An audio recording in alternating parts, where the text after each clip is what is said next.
Hi everyone, this is Professor Kempler in the English department at College of the Canyons. This is a recent photo of my wife and me.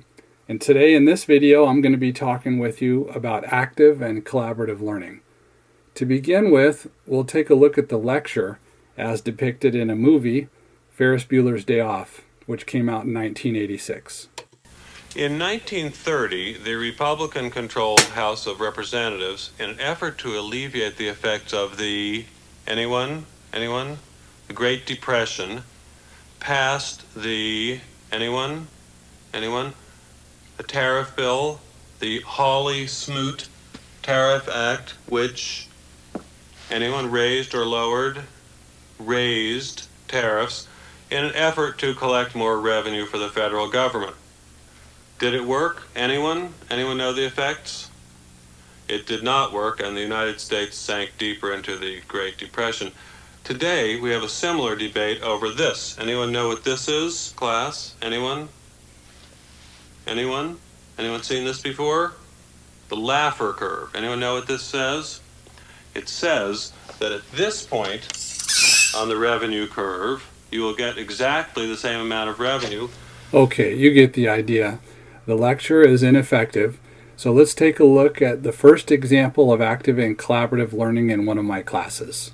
Accept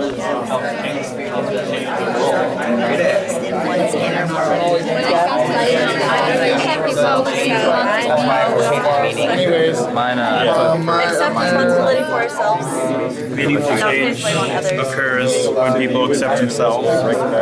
In this first activity, I've asked students to come to class having read 2 chapters in Why We Do What We Do, Understanding Self-Motivation by Edward L. Deci. And here, students are sharing their 3 favorite ideas with others. That's actually the same.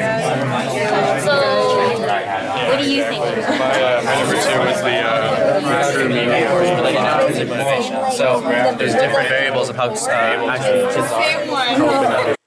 Notice that highlights and annotations in the text are essential for having an intelligent conversation about a reading. In this next example, I've numbered off students to 14 twice to create random pairs in which students test each other on vocabulary. On the front of each card is a new word, and on the back we've got the part of speech, the definition, a picture, and the word used in a sentence.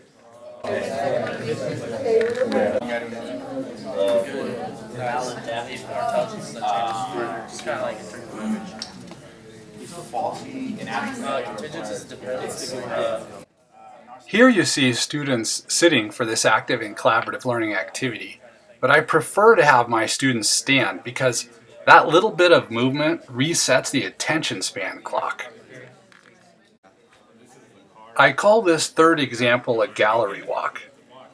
Here my students have finished reading a book and I've placed them in groups of 3 or 4. Each group has selected a favorite idea or growth principle to consider. At their table, students brainstorm 3 items for their idea. They'll need a title, an image, and a quote, and that's what you see them doing here.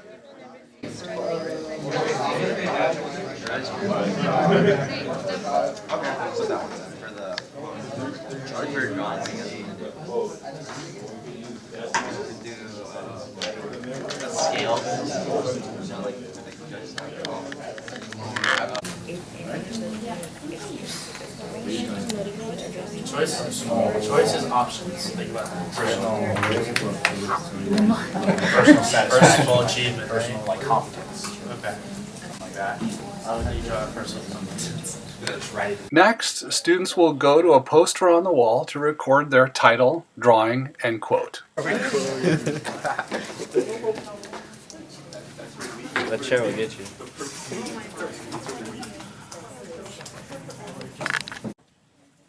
After students finish their posters, the gallery walk begins.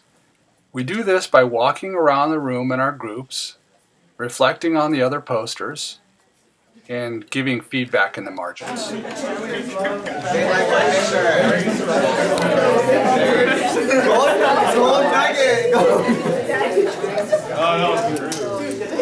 a briefcase.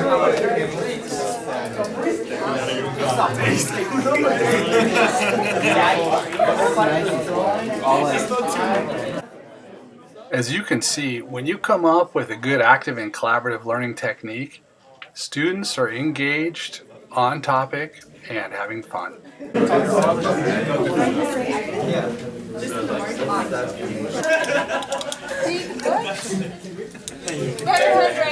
For who?